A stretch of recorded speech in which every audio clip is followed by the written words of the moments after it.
In the vast sands of ancient Egypt, a young prince was born in 1551 BCE in the city of Thebes.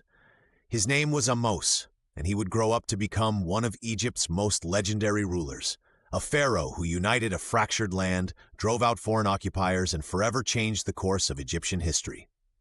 But Ahmose's journey to greatness did not begin in a time of peace. No, to understand Ahmose's story, we must first understand the chaos into which he was born, a time historians call the Second Intermediate Period. During this era, Egypt was not the unified kingdom we think of. Instead, it was divided. The northern part of the country was controlled by a foreign group known as the Hyksos, rulers who had come from the Near East and established their own dynasty. They introduced new technologies, including the horse-drawn chariot, but their dominance over Egypt was a source of humiliation and resentment for the native Egyptian population. Ahmose was born into the royal family of Thebes, a city in southern Egypt.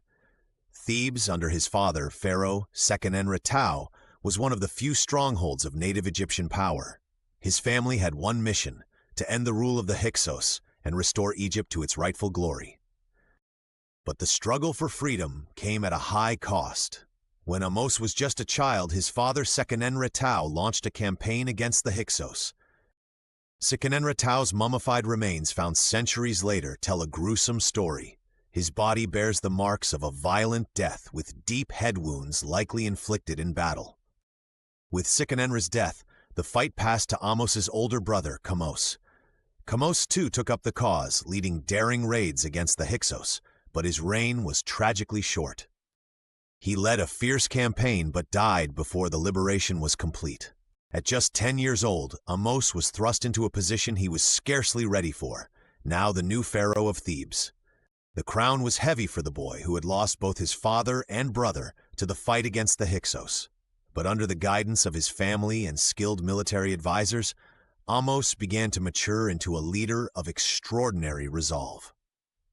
By the time Ahmose reached adulthood, he was ready to continue his family's mission. He gathered and trained a formidable army, one that combined both traditional Egyptian forces and the military advancements introduced by the Hyksos, such as chariots. This in itself was a testament to Ahmose's brilliance. He learned from his enemies, adapting their own tools and methods to turn the tide of war. Ahmose's campaign against the Hyksos began in earnest. Marching north, he led attack after attack on Hyksos strongholds. The most crucial of these battles took place at Avaris, the Hyksos capital in the Nile Delta. It was here that Ahmose displayed not only his military prowess, but also his determination. The siege of Avaris was grueling, stretching on for months. But Ahmose's forces were relentless. Piece by piece, they dismantled the Hyksos defenses until finally the city fell. With the capture of Avaris, Ahmose had struck a decisive blow. But he wasn't done. He pursued the remnants of the Hyksos army into Palestine, ensuring they would never again pose a threat to Egypt. His campaigns didn't just liberate the northern territories. They united Egypt from south to north under a single rule for the first time in over a century. Ahmose's victory over the Hyksos marked the beginning of a new era, the New Kingdom, one of the most prosperous and powerful periods in all of Egyptian history. He became the founder of the 18th dynasty, setting the stage for a golden age of pharaohs like Hatshepsut, Akhenaten, and Ramses II. But Ahmose's achievements didn't stop at the battlefield. Once Egypt was free, he turned his attention to rebuilding and revitalizing the nation. He initiated massive construction projects, including the renovation of temples and the creation of new monuments. He reopened quarries, restarted trade networks that had been disrupted during the Hyksos occupation, and restored Egypt's economic strength. One of his most notable contributions was the construction of the pyramid at Abydos, meant to honor his legacy and solidify the connection between his dynasty and the gods. Ahmose also gave special attention to the women of his royal family, elevating their status to unprecedented levels of influence. His mother, Queen Ahotep, was especially prominent, credited with rallying Egyptian forces during difficult times and even being awarded military honors. Through all his efforts, Ahmose established himself as what the ancient Egyptians called a restorer of Ma'at, the cosmic order of balance and harmony. He brought stability to a land that had known division and conflict for far too long. Ahmose ruled for approximately 25 years, and his reign laid the foundation for a thriving Egypt that would dominate the ancient world for centuries to come.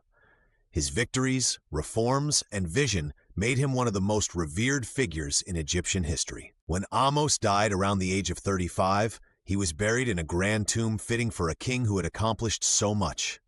Though the sands of time have eroded many details of his life, his legacy endures in the temples, monuments, and historical records that highlight his courage and determination. Pharaoh Ahmose wasn't just a warrior or a ruler.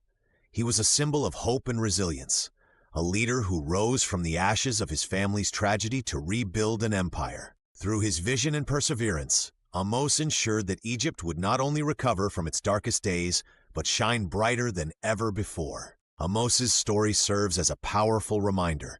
Whether in the face of foreign occupation or internal strife, the determination to fight for unity and renewal can change the course of history. Even now, millennia after his death, the name Ahmose echoes as a tribute to Egypt's resilience, strength, and enduring glory.